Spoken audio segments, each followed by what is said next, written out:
All right. Here we go, back again on the other side of the coin. All right, welcome back to the other side of the coin, ladies and gentlemen. Hope you guys are all doing well. Hope you enjoyed that all-you-can-eat Chelsea live stream. I had no idea it was actually going to be live, so I actually had my stream planned earlier, but because we had the live over there, I had to delay this. So thank you to each and every one of you guys that were patient, that were here initially and then stayed patient all throughout. Really, really appreciate that. Much appreciated. So much to talk about. Ladies and gentlemen. Of course, a lot of news coming on in regards to Luis Enrique. He's 100% keen on the Chelsea job. Many personnel in our board seems to like Luis Enrique. Luis Enrique has outlined his style of football that he wants to play. So we'll talk about all of that. But first, I really want to talk about Kai Havertz. Also want to touch about Mason Mount situation. And of course, people want to talk about João Felix. Miz, you always shy away from. I never shy away from João Felix. I think there is obviously some level of conversation to be had, but people try and compare. Why aren't you being hard on João Felix? You're always hard on Havertz and Mount and this and the other.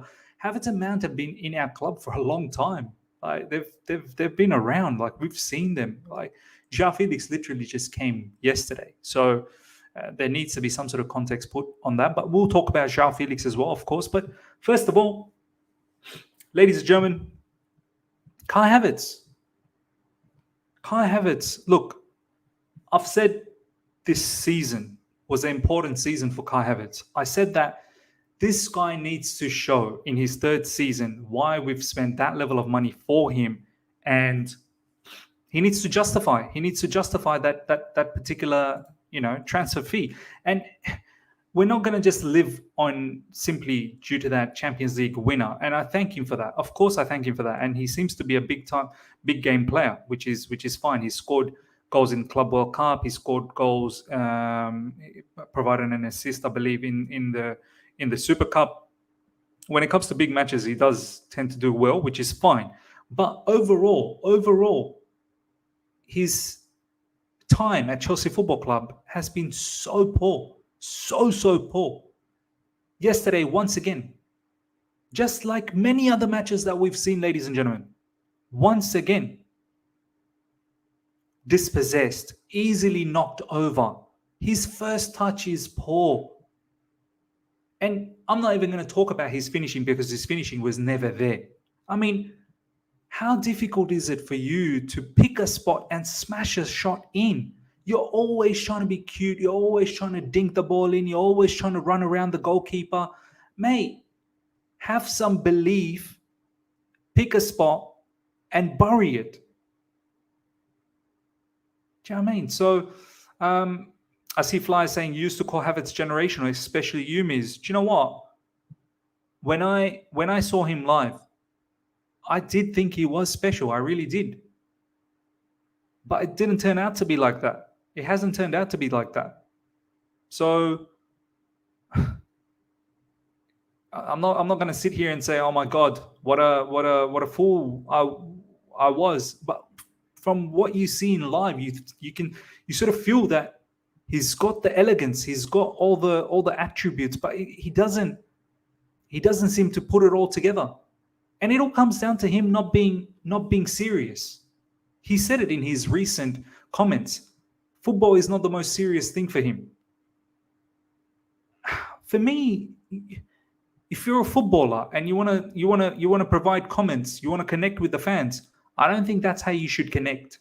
I don't think you should be saying football is not the most important thing to you. For Chelsea fans, Chelsea is one of the most important things in our life, if not the most. Like us fans who spend so much time watching our team play week in, week out, in silly hours, waking up all across the world, buying merchandise. For us, Chelsea is a huge part of our life. And then when you hear a particular player say, football is not that important for me. Well, I can see now why. I can see now why, because you're not serious. You're not a serious individual. Because if you took pride in your performances and if you took pride to do well, you would be doing well. How are you not improving? How is Kai Havertz for 3 seasons not improving? And don't give me this, but different managers, this, that, the other. But where is your own application? Where is your own intention, your own desire to do better? How are you missing some of those gilt-edged chances yesterday, just like many other days? That cross from Ben Chilwell, that could not be put any more on the plate. That really could not be put any more on the plate. That through ball from N'Golo Kante, first time through ball. Wow, N'Golo Kante, by the way, what a match. His first start, and he was already one of the standouts. This is the difference. You've got a player like N'Golo Kante who applies himself, who prides himself with the performance levels. He has some sort of dignity about him. N'Golo Kante wants to be able to go home and look at himself in the mirror and actually say, do you know what? You killed it. You killed it. Whereas Kai Havertz, he goes home, he looks at the mirror. It's not important. You didn't do well, but it's not important. Don't worry. Next time. This is why I think, ladies and gentlemen, I do not care what else happens with Kai Havertz till the rest of the season. He may do extremely well. He may do extremely bad. I'm pretty certain it will be inconsistent nonetheless. I want this player gone. I don't think Kai Havertz is a Chelsea level player. Simple as. He is no longer a Chelsea level player. Never has been, but now more than ever. But we're going to have to see this particular player through this season anyway, because for some reason we've abolished Aubameyang, and we seem to have no recollection of where David Dutra Fofana is as well. So we're stuck. We're stuck with Havertz. Alan, thank you so much for the super chat. I think the reason Enrique might miss out is that he doesn't have the history in developing youngsters. His Barca squad had established players to win. I actually had his Barca squad up. Let's have a quick look at that. That particular young. So I'm going to go through some of the players, right? Mark Ter Stegen was 23. Martin Montoya was 24. Piqué was 28, okay. Rakitic was 27. Sergio Busquets was 26. Xavi, okay, older side. Pedro was 27. Iniesta was on the older side. Suarez was 28. Messi was 27. Neymar was 23. Rafinha was 22. Marc Bertra was 24. Douglas was 24. Jordi Alba was 26. Sergi Roberto was 23. So there was quite a lot of players up to that 20 to 25, 26 level. It wasn't all, experience level players like Neymar. Neymar was literally 23. We've got a lot of players that are young, but they're very experienced as well. Like don't get fooled by the age. Like Enzo Fernandez, for instance, he's I think 21, 22. But do you think Enzo Fernandez is like? Would you deem him as a like a young academy level player? Enzo Fernandez is very experienced. Do you know what I mean? And there are other players that fall into that bracket as well. Like Reece James, for instance, he's young, but he's a very experienced player. In the Spanish team, he had Gavi, he had Pedri. So look, I'm not saying Luis Enrique is flawless. No, there is concerns. There's concerns about any manager, but I think he's probably, the least amount of flaws I can see right now. Fallon, thank you so much again for the super chat, my man. Not going to lie, Enrique's dedication for the job excites me. Yeah, of course. But yeah, coming back to the point of Kai Havertz, ladies and gentlemen, he has to be one of the prime players, one of the prime suspects that needs to leave. I think we've seen enough. We have seen enough.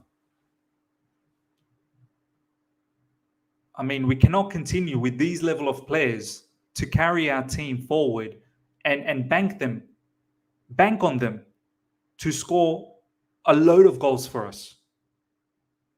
Honestly, these players can't score goals for their life. If their life depended on it, they can't score for their life.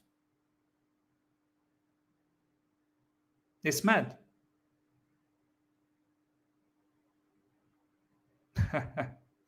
Flyers is saying, what are you going to do with your shirt with Havertz on? Hey, well, just going to keep it, man. What else am I going to do? It is what it is. Shubra saying, Kai's gone and used that money for Felix. Now, let's talk a little bit about Felix.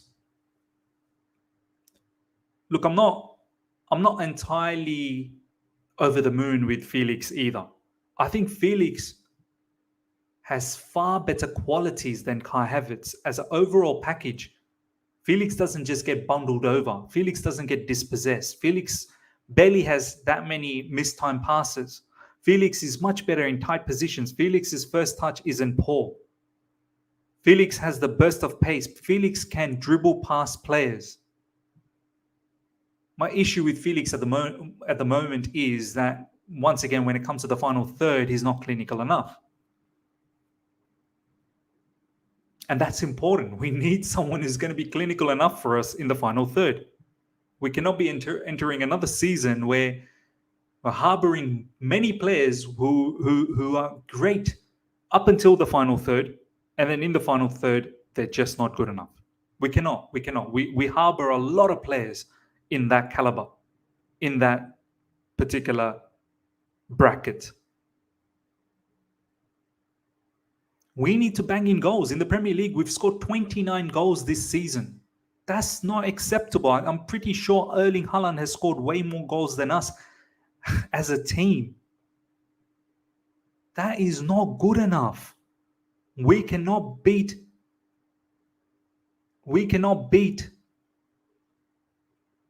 one man's tally, one Man City player's tally. But I'd be ecstatic if we keep Felix, because I'm genuinely convinced that if João Felix continues on playing with, let's say, the likes of Sterling, or if he gets the opportunity to play with Nkunku, with quality in and around him, he will produce goals and assists. He will. But on the flip side as well, I'm not going to cry myself to bed if we don't get João Felix. I don't think it's the end of the world if we don't get him either. Nkunku is literally coming on. Next season, we'll have Nkunku. The striker market's going to be difficult. Victor Osimhen, we do need a striker. We do. We do need someone who's going to be able to bang in goals. I understand that. But the striker market is very difficult. Victor Osimhen is going to cost a lot of money. A lot. We will not have Champions League football next season. Just bear that in your mind. I'm not saying without Champions League, we won't have enough firepower. That's an issue. At the end of the day, money talks. But can we actually splash that level of money? I think the owners have that money. It's never been the case where we don't have the money. I think we've got an abundance of money. These owners have an abundance of money. It's more the fact of, can we stay within financial fair play rules and regulation, which I'm seriously worried that we probably can't. We've made a big loss last season. And this season, I'm pretty certain we're going to make a big loss if we don't sell players pronto. We spent 600 million this season just on 2 windows. That's regardless of all the staff members that we pay, wages, this, that, the other. Maintenance costs. Our stadium's not big enough to bring in that much money. We've only got a 40,000 size stadium. So I'm not really sure how much money we're going to have to throw around for a player like Victor Osimhen. We do need to look at other options, other genuinely good options.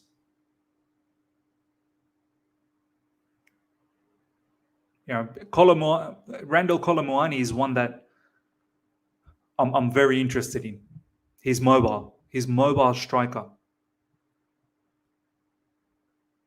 But we may have to make do with maybe, Nkunku, João Felix, Sterling, a fluid front three. We may have to make do with that. Our owners seem to really, really like João Felix, and they have a connection with George Mendes. Breather Missing and Miz, we have to look at our coaching staff too. They are also a part of this mediocre performance. Keep that in mind, of course. This is why I need a manager in quick. This is why I need the manager in quick. This set of players, this set of, this squad that we have right now, there's a lot of good players. But they lack direction. They lack guidance. And need a good manager to come in and take authority, take a stance. Need that manager in very, very soon. It would be perfect if we got that manager in before the Wolves game, but I think that might be too late now. Definitely need a manager before the Real Madrid game, but I don't know whether that's going to happen either. We're potentially looking to get slapped up against Real Madrid unless the players actually do some level of madness. That performance against Liverpool, that was two bad teams coming together, man. That was not a good showing one bit. How we didn't put away that Liverpool team, man, that's mad. Liverpool they were taking the mick. That lineup from Liverpool was a joke. Because Moani can't finish the same issues. Yeah, he does miss. There's no doubt about that. But he has scored a lot of goals, man. I think this season already he's scored about close to 15 goals and 10 assists. One of the very few players in world football this season has scored 10 goals, 10 assists. Tally. Which striker don't miss opportunities, man? Okay, tell me one striker that don't miss. You can look at their conversion rates, sure, no problems. I don't know the conversion rates, but players miss. Even Mo Salah misses as well. It's about how many quality chances can you put in so that they can put at least something away. Like we've created chances yesterday against Liverpool many times, and it fell to Kai Havertz at least 3 times, and he didn't convert all 3 times. Had he at least taken one, we win the game. And that's what the difference is at times. Do you know what I mean? Frankfurt plays counter-attacking. He would not get as much even if he joins us. He's mobile. He's not like a just stuck on a spot type of a striker. Have a look at the way sometimes how France plays as well. He's a very mobile striker. He can drop in. He don't need to, even if we play against teams. And these days, Valen, which team actually sits deep on us? Everyone comes at us. Tell me which team has actually sat deep on us? Aston Villa was coming at us. Everton came at us. No one sits back on us anymore. They're not scared of us. And even if they did, I wish some of these teams actually sat back on us, because then it would allow Enzo Fernandez to find those passes. So I'm not worried about that particular situation. I feel like we do create, it's just we don't know how to finish. Yeah, there have been times this season where we didn't create either. I completely hear you. But I think now with Enzo Fernandez, João Felix, and more quality players, we do tend to create enough to win games, but we don't put them away. Arash, thank you so much for the super chat, my man. Ivan Toney only has 2 years left on his contract. Yeah, look, I don't mind Toney. I don't mind Toney one bit. I am a bit suspicious about his attitude at times. seems like a bit of a maverick. And then whole gambling situation. How many matches is he going to get? Is he going to get? How many matches is Tony going to get suspended for due to his gambling? People are talking about Fab Tweet. I'll have a look at that very, very shortly. Just bring that up. But yeah,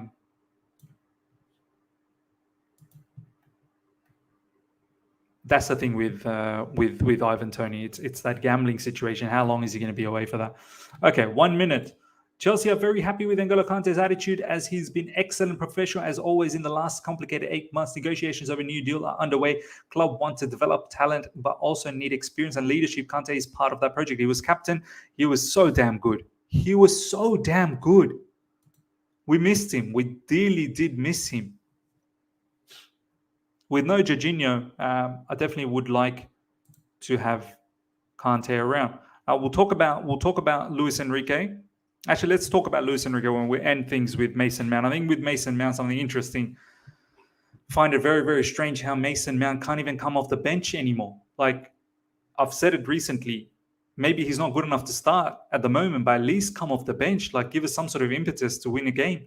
How's Gallagher finding a way ahead of Mason Mount, which is quite strange. Okay, this is the latest, ladies and gentlemen, in regards to Luis Enrique. Luis Enrique has arrived in London with representatives in order to discuss with Chelsea. Can confirm he's in England right now, as Gigantes FC called.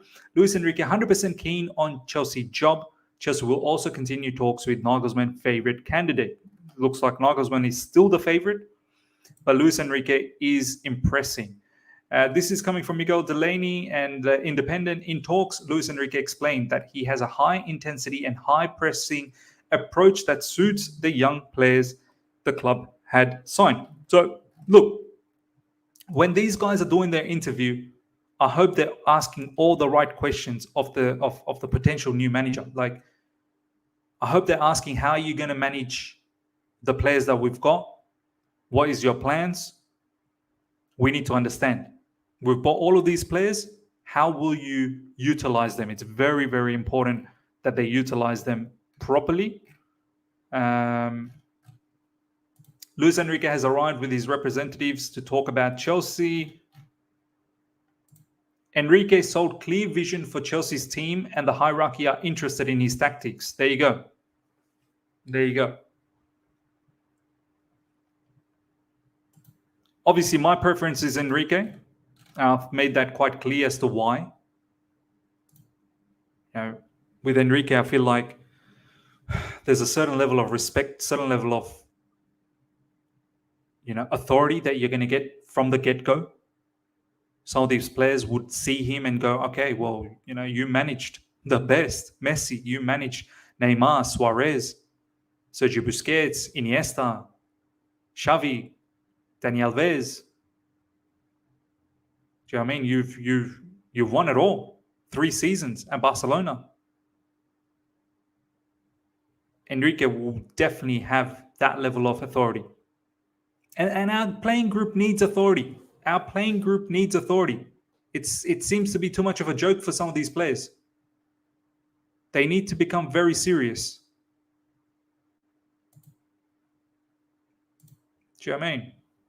Let's see what you guys are saying in regards to Luis Enrique. Let me know. Let me know in your comments. What are your thoughts on Luis Enrique? Enrique will use Mudryk and Noni. Yeah. Enrique loves his wingers. Enrique loves the wingers and the fullbacks. Midfielders are engineers. Midfielders don't dilly-dally with the ball too long. They want to give the ball to the attackers so that they can penetrate the opposition, and then the midfielders come in and join in the attack. And they will press. We will have a very, very good unit, a great unit of pressing. We have to work hard. Our team don't work hard. You look at our team now, we don't work hard. Look at Aston Villa, man. Look how hard Aston Villa works, man. Do you know, it's mad. Unai Emery's Aston Villa are 7th in the Premier League table. They're like, I think, 6 points away from Spurs, who are 4th. Unai Emery's Aston Villa, when Aston Villa sacked Gerrard, I'm pretty certain Aston Villa were hovering around the relegation zone.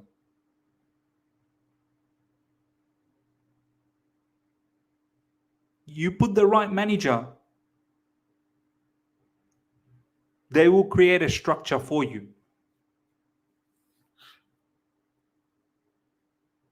I am slightly worried about Mudryk though, ladies and gentlemen. I'm not going to hide away from this. I am slightly worried about Mudryk. Some of his touches. Yeah, Mudryk's been at Chelsea for a little. I know it's not been heaps long as yet, but every time he's come on or every time he's started, the burst of pace, the pace, both of them, pace from a standing still point or pace in a long run, like pace is there.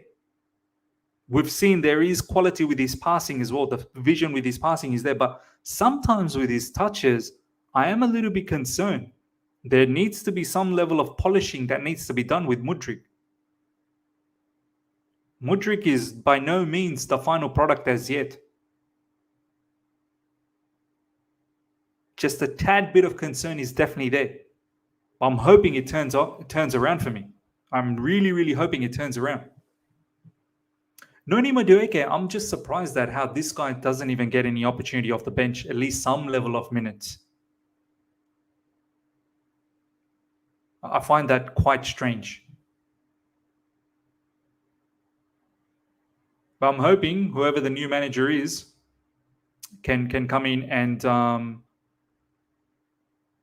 can allow some of these players to get some level of minutes. I'm not saying throw them into the deep end and start them week in, week out. No, but at least start to integrate them in.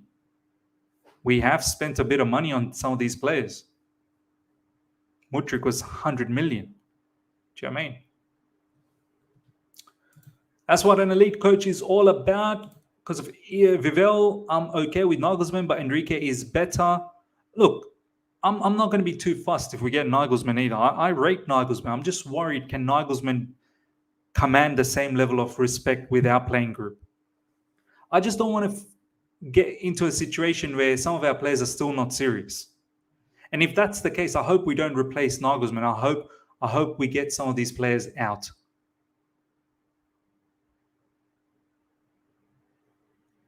Nagelsmann is not a Mickey Mouse manager. Nagelsmann is no Graham Potter. And this is a message for the board and the new owners as well. The next manager, I hope you're backing them. No, I'm not saying backing them if they're going through same level of Graham Potter style of results. If that's the case, well, then you're going to get sacked as well. But I'm talking about backing a particular manager if there is some sort of a disgruntled player that's causing a bit of a rift in the dressing room. I hope we weed out these players out of the club. I don't want some of these players, if they're not happy under Nagelsmann, to then create an issue of a bad environment and screw us up. I want those players gone. Because Nagelsmann or Luis Enrique, they're not Mickey Mouse managers. They're good managers.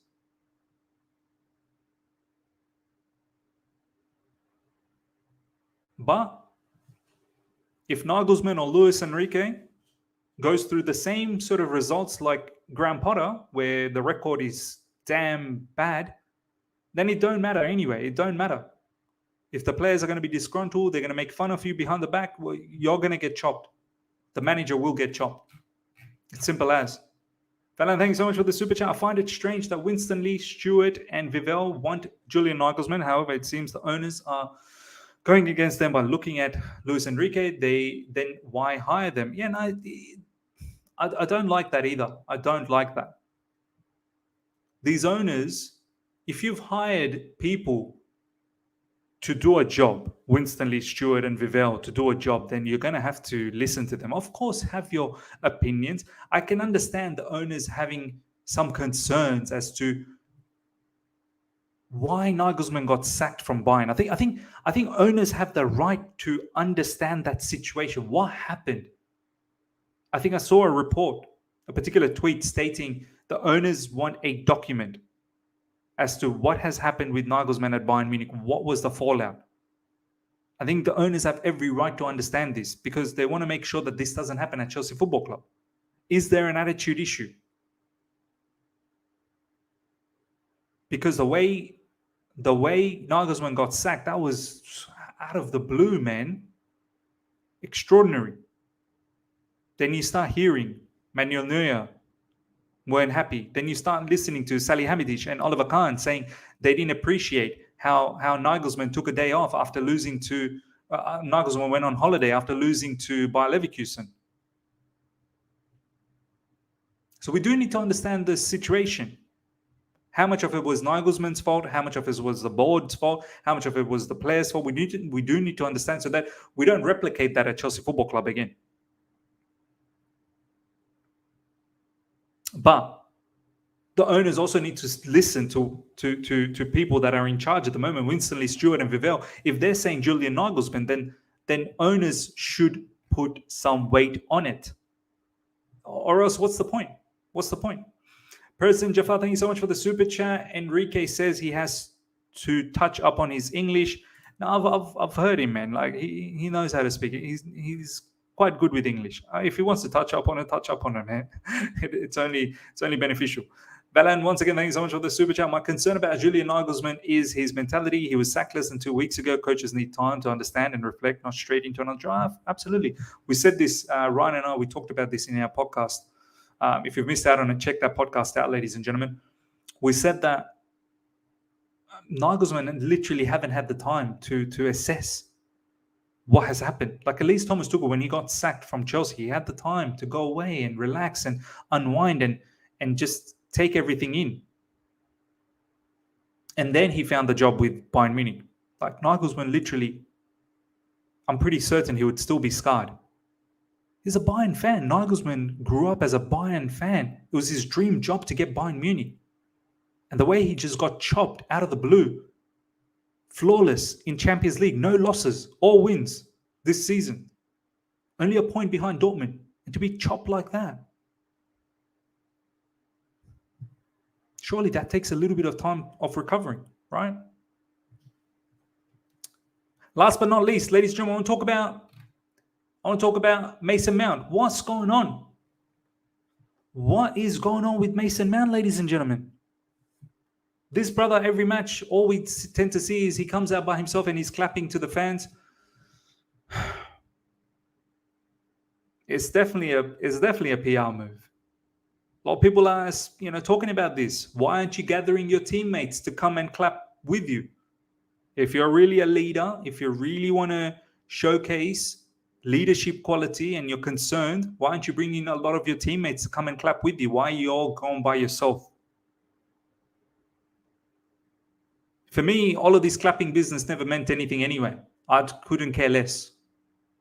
For me, performance is far more important. Even if I was a match-going fan, even if I lived in London and I was going to matches on a day-to-day basis, week-to-week basis, I could not care less if the players came and clapped me, because straight after the match, I'm out of there. I'm not sticking around in the stadium. Straight after the match, I'm out. So I'm not even probably looking at you clapping at me. But that's me. But many do feel like me as well. You're trying to get people's buy-in, aren't you? You're trying to, because a lot of obviously, especially the English fans, they love the fact that Mason Mount comes out after the match and claps. They appreciate it. They say that he understands. But that's a separate story. But how's Mount's not coming off the bench at least? How is he not an option to provide some impetus for us in attack, to maybe get a goal for us? How is Gallagher coming ahead of Mason Mount? Gallagher is another one. He's not a Chelsea level player, straight up. I know a few people will come at me again weeks down the line, or maybe next week, or maybe the next match, if Gallagher does well. People will say, "Oh, Miz, you disrespect Gallagher too much." Mate, have a look at Gallagher as a whole, as a broad player. Why we got him? Why does Chelsea Football Club have Gallagher? Why? What's he bringing? Goals? What's he bringing defensively? Defensive stability? Goals up front? Creative player? What is he? Someone told me it's all because of intensity. He brings intensity. We're bringing in a player just for intensity now. That's it. Intensity should be the most common factor for any player. When did intensity become an attribute, a key attribute for a player? Intensity should be an attribute for every player. Intensity. I'm baffled how Mount has not been able to come off the bench against Aston Villa and against Liverpool. It makes me think, yeah, this must be whether the board or whether the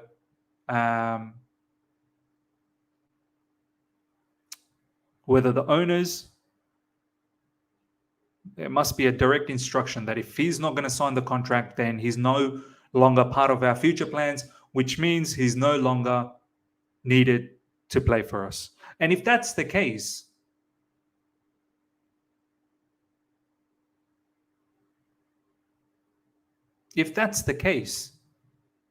then why is Mason Mount in the squad at all? Why aren't we putting Chukwuemeka? Rachel Park is saying because Mount is self-obsessed, he thinks he's bigger than the club because of all the Mount fanboys who are still fawning over him. Once again, I'm going to have to bring, because the Maskiza, you always tend to misunderstand me. I would love to meet you one day in real life because for some reason, we're not in the same wavelength. Ms. Mate, you're telling me you want Mount in now. I might have to call you out. With everything that I've just said, are you telling me this is what you've understood out of that? All of a sudden, I'm saying Mount in. Are you? There must be something odd happening in here. Something imbalanced. I don't think Mason Mount is a starter level player. But I still do think, and I've maintained this all the time, I still do think Mason Mount has some level of value. He can come off the bench and provide something. I've said it always. I don't know whether you've missed this. I never once did I say that he needs to start. He should have started. I said, how is he not coming off the bench at least? How is he not an option off the bench?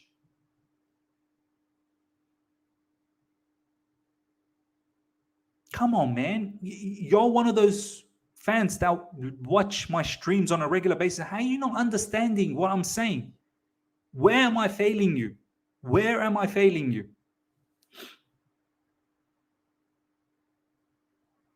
Do you know what I mean?